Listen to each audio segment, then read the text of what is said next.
25 जून 1975 से 21 मार्च 1977 तक का 21 महीने का वो इमरजेंसी कांग्रेस पार्टी का एक ऐसा जहरीला आतंकवाद था जिससे कांग्रेस पार्टी कभी भी अपने चेहरे से उस क्रूर तनाशाही जुल्म अत्याचार रूपी अलकतरे को साफ नहीं कर सकती। नमस्कार, मैं कोई बाला बिहारी। उस इमरजेंसी में अत्याचार की सारी सीमाएं लांघ दी थी कांग्रेस पार्टी ने, और कांग्रेस पार्टी ने देश के सभी विपक्षी नेताओं को और कांग्रेस विरोधी नेताओं को जेल में डालकर उन्हें जो यातनाएं दी वह भारत देश के लोकतांत्रिक इतिहास का सबसे विकट परिस्थिति थी। इसमें लोकतंत्र को छक्त बिछक्त करके धाराशाही कर दिया गया था, और ये सब करने कराने वाली भारत की पूर्व प्रधानमंत्री इंदिरा गांधी थी। इमरजेंसी की यातनाओं से पूरा सिस्टम, पूरा देश मर्माहत होकर कराह रहा था। 21 महीने के इमरजेंसी ने लोकतंत्र को विक्षिप्त कर दिया था। तो टेररिस्ट लेडी इंदिरा गांधी, जिसे कुछ चाटुकार आयरन लेडी बोलते हैं, वह टेररिस्ट लेडी पार्टी पर पार्टी कर रही थी, जश्न मना रही थी।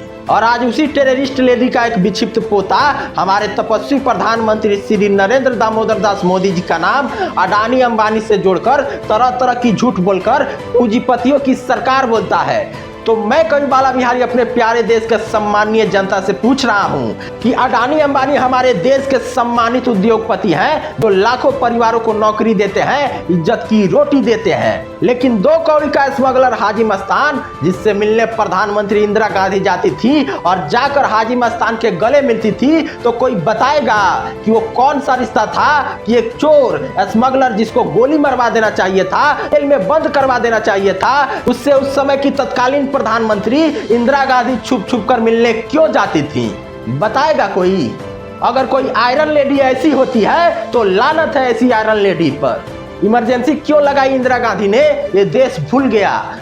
बरेली लोकसभा सीट से कांग्रेस प्रत्याशी इंदिरा गांधी थी। इंदिरा गांधी ने चुनाव जीतने के लिए पूरी सरकारी महकमे को लगा दिया, साथ ही अपराधियों गुंडों की पूरी टीम लगाकर बूथ कैप्चरिंग कराकर पूरा बैलेट पेपर छपवाकर हारी हुई चुनाव जीती थी, जिस पर उनके प्रतिद्वंदी उम्मीदवार ने इलाहाबाद हाई कोर्ट में मुकदमा किया, जिससे इंदिरा गांधी दोषी पाई गई।